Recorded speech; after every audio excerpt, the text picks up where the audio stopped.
Ladies and gentlemen, the THORnews fundraiser for September 2021 continues, and I'm going to kick it into overtime this weekend.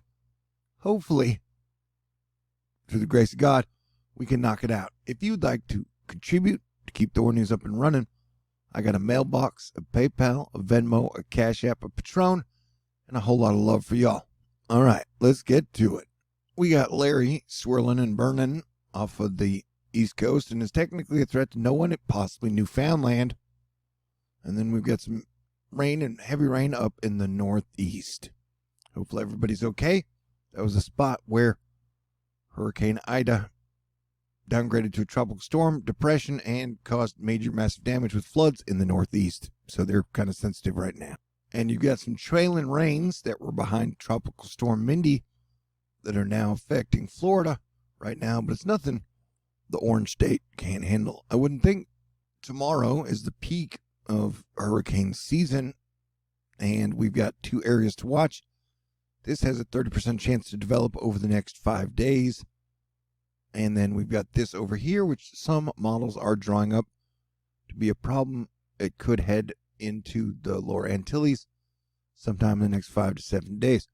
But regardless, if this thing develops, it's going to cause major problems from all the moisture it's going to pad out for Texas. Right now, the estimates are 5 to 7 inches of rain for pretty much the entire coast of Texas, all the way through to Louisiana, which is definitely not going to be good for Louisiana. They are still dealing with the major impacts of Hurricane Ida, but this is no joke. This will definitely bring big problems starting next week. As Matt Lanza says, we've got some great stuff to watch next week, or we've got some stuff. I guess it's not great. I'll get you the latest and greatest tomorrow morning. Don't know how much more about next week's heavy rain, but the threat is real. Could see some isolated areas with 10 inches or more near the coast. Hopefully it doesn't happen, but we're closely monitoring the possibility. Now, what we're about to watch is one GFS run that'll kind of give you an idea of how the moisture is just going to keep pushing up into Texas and parts of Louisiana and parts of the Gulf Coast pretty much all week. And now I want to warn you, it does show some hurricane activity kick up in the Gulf and by Florida. But, that's like over 10 days out. And so you never know what's going to happen next. You know what I'm talking about? The models were drawing up hurricanes around the 9th and the 14th. But then that activity stopped. And then if you notice, we've got that one down here.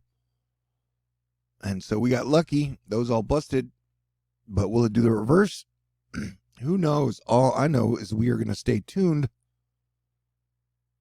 But definitely around the 19th, 10 days from now, we could have problems.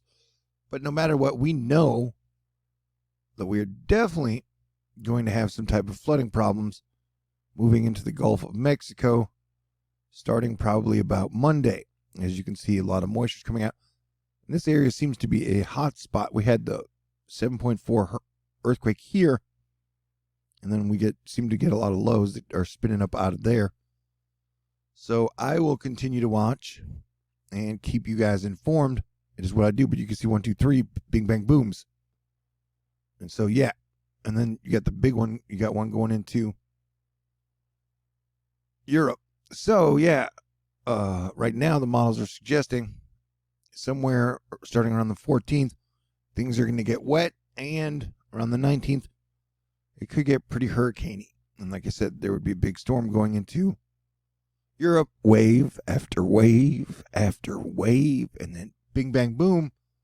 That would be like a Category 2 hurricane into Europe, Category 1, call it what you want to, call it what you will. That would be about a Category 3, if that were to verify. Okay? And you're probably like, hey, Thor, what is going on with space news? And, well, we have 5, count them, 1, 2, 3, 4, 5 sunspots as the sun is waking up from its slumber. And we have rare red arc appears during geomagnetic unrest. We're talking about auroras danced across Canada on September 8th after a solar wind gust rattled Earth's magnetic field.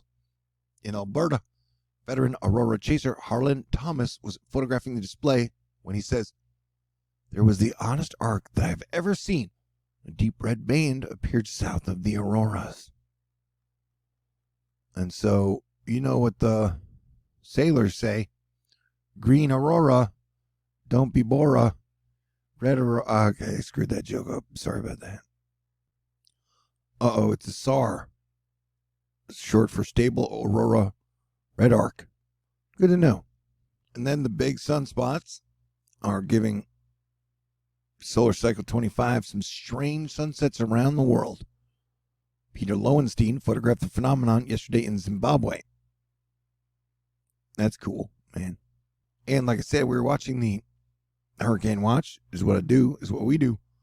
Mike's weather page, digesting afternoon models here on Tropical Tidbits. Looks like we might be watching the Middle Atlantic wave circled here today. Models agree on general position this time next week. Too early yet to be certain or worry, just might be a spot to watch, and we're at the peak of the season. But it has this thing over here that eventually makes it somewhere near Florida. So it is something that we will watch. And remember, sometimes I make bold predictions, and I definitely think we're going to have a major hurricane to deal with around the 14th of October. We can discuss that more in the future.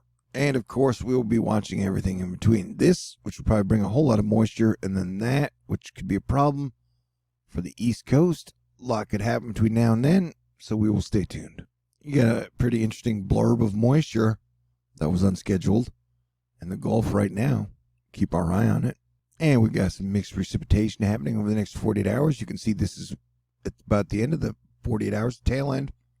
That's when the wetness will start for the Gulf, and then we get our next storm moving in the northwest. Stepped outside today, can't confirm. It's pretty hot. We got some major massive flooding happening in Mexico as Olaf, I think is a tropical storm, brought in some heavy rain. And some strange phenomena occurring yesterday in Shenyang, China. Was it the new Chinese Space Force tech for themselves? Is it aliens? Is it dimensional creatures? Is this a new cryptocurrency advertising scheme? Probably not, because crypto is banned in China.